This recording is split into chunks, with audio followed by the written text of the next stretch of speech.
Hey there, Grade 7, and welcome to today's Explainer. I am absolutely thrilled to be your guide today as we journey through Teacher Julie's Science Term 1, Week 9, Lesson 1. We are going to be diving deep into a truly fascinating topic, one that literally changed the way human beings see the world around them. So get comfortable, focus in, and let's get ready to learn. So, I want to kick things off by having you ask yourself a pretty fundamental question. How do we study things we can't even see? I mean, just imagine for a second trying to study the tiny, intricate building blocks of life using just your naked, unassisted eyes. You wouldn't get very far, right? Our eyes are totally incredible, but they definitely have their limits. To understand biology, to eventually cure diseases, to truly know how living things actually work, scientists needed a way to upgrade human vision. They essentially needed a tool to unlock an invisible universe. Here is our game plan for today. We'll start with 1. Unlocking the microscopic world. Then, 2. The earliest magnifying aids. 3. The first compound microscope. 4. Discovering the first cells. 5. Seeing the living micro-universe. And finally, 6. Lesson recap and timeline. All right, Part 1. Unlocking the microscopic world. Now, if you're following along in Teacher Julie's class, you know the drill. Every great lesson starts with a solid review to get your brain engaged. Step 1 of your short review is a poem analysis, where you study an acrostic and answer some process questions with a partner. Step 2 involves your KWL chart. You'll be filling out the K for what you already know, and the W for what you want to know about our terms today. And finally, you're going to use a graphic organizer to recall your prior knowledge. I love this structure because it perfectly primes your mind to absorb all the history we're about to explore. So what's the end game here? By the end of this broader unit, you need to be able to identify the parts and functions of a compound microscope and, absolutely crucially, demonstrate its proper handling and storing. These are delicate, highly tuned scientific instruments. Plus, you'll learn the proper techniques to actually observe a cell, and not just look at it, but identify its tiny internal structures, the organelles. We're talking about spotting the cell membrane, the nucleus, the cytoplasm, the mitochondria, the chloroplast, and the ribosomes. It helps to think of the cell as this bustling microscopic city, and the microscope? Well, that's your aerial map. But how did we actually get this map? Moving right along to Part 2, the earliest magnifying aids.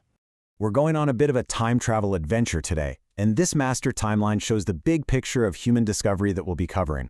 We're looking at a span from the year 1 CE all the way up to 1674. It's an epic journey, from simple human curiosity to groundbreaking biological science. So let's jump to our very first date. We are starting way back, around the year 1 CE. Imagine a time long before electricity or modern manufacturing. The earliest magnifying aid known to us was something called the reading stone, and it was exactly what it sounds like, literally just a glass sphere.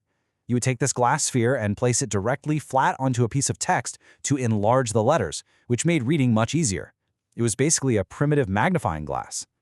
Now, its inventor sadly remains completely unidentified to history, but this simple device marks a massive milestone. It was the very first time humans successfully manipulated light through a medium to enhance their own vision.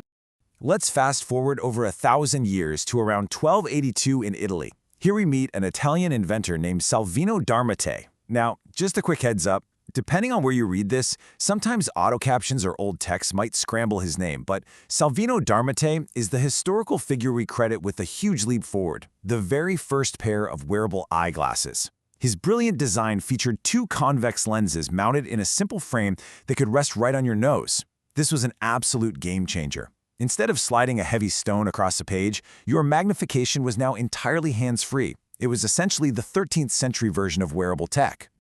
Which brings us to Part 3, the first compound microscope. We're leaping forward now to the year 1590, stepping right into the workshop of Dutch eyeglass craftsmen. Meet Zacharias Janssen and his father Hans Janssen. As expert lens makers, they love to experiment, and they figured out that if you put multiple lenses together inside a tube, something almost magical happens to the light. By doing this, they invented both the telescope, which let us look at the stars, and the very first compound microscope. The word compound is absolutely key here. It just means they combined more than one lens to massively multiply the magnification power. This is a great way to visualize that leap in technology. On one hand, we have simple handheld magnification, like that reading stone or early eyeglasses, which rely on just a single lens. It's helpful, for sure, but limited. On the other hand, we have the Johnson's compound microscope design. By stacking lenses, the first lens magnifies the object, and then the second lens magnifies that already magnified image. It's a multiplier effect. This compound design is the direct ancestor of the exact microscopes you are going to be handling in your classroom. Moving into Section 4, Discovering the First Cells. The year is 1665. Entered the brilliant English physicist Robert Hooke. Hooke decided to look at a razor-thin slice of cork under his microscope lens. What he saw completely blew his mind. He saw these tiny, repeating, empty compartments. Hooke called these tiny pores cells because they reminded him of the small, bare rooms that monks lived in at a monastery. And by the way, if you ever see auto-generated captions that accidentally transcribe this as cork, scratch that. Hooke wasn't looking at subatomic particles. He was looking at plant matter, a piece of cork. By giving these structures the name cells, Robert Hooke forever changed the entire vocabulary of biology. Part 5. Seeing the living micro-universe. To actually see moving life, we jump a few years later to 1674 and meet a Dutchman named Antony van Leeuwenhoek. Interestingly, he was actually a fabric merchant. He just wanted to check the quality of his threads, so he taught himself how to grind incredibly perfect lenses. His lenses were so insanely good that when he looked at drops of water or even the plaque from his own teeth, he saw an entirely living micro-universe. Leeuwenhoek used his microscope to observe blood, yeast, intricate parts of insects, and a huge array of other minuscule living specimens. He was literally the very first person in history to see living bacteria and protozoa. He lovingly called them his little animalcules. Now here's a really fascinating twist when it comes to the tools these pioneers used. Janssen's compound microscope used multiple lenses. It was structurally more advanced, a lot like the ones we use today. But back then, the glass itself wasn't very clear, so the image was sometimes pretty blurry. On the flip side, Leeuwenhoek's basic microscope was technically just a simple microscope. It only had one single lens. But because Leeuwenhoek was such an absolute master at grinding that one piece of glass, his simple microscope was actually far more powerful and crystal clear than those early compound ones. It just proves that sometimes incredible precision with a simple tool can unlock the greatest secrets. And that brings us to Section 6, Lesson Recap and Timeline.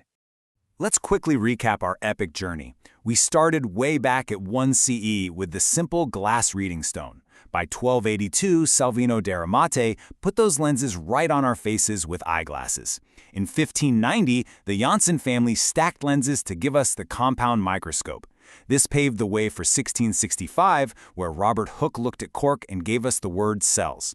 And finally, in 1674, Antony van Leeuwenhoek peered through his masterfully crafted single lens to discover a hidden, bustling world of living microorganisms. All right, time to put all this amazing knowledge to work.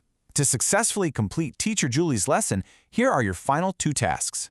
Step 1, complete your graphic organizer by plotting out these exact advancements of the microscope that we just walked through.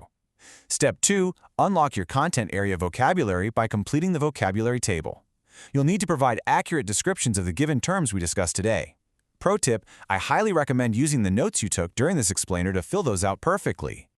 Before we wrap up, I want to leave you with a final thought to ponder as you finish your work. If simple, hand-ground lenses from all the way back in the 1600s were enough to reveal the first cells and living microorganisms, what entirely unseen worlds will the highly advanced microscopes of the future reveal to you? Remember, you are the next generation of scientists. The universe is incredibly vast, but it is equally deep and microscopic. Keep your curiosity sharp, grade 7, and never stop looking closer. Thanks so much for joining me for this explainer.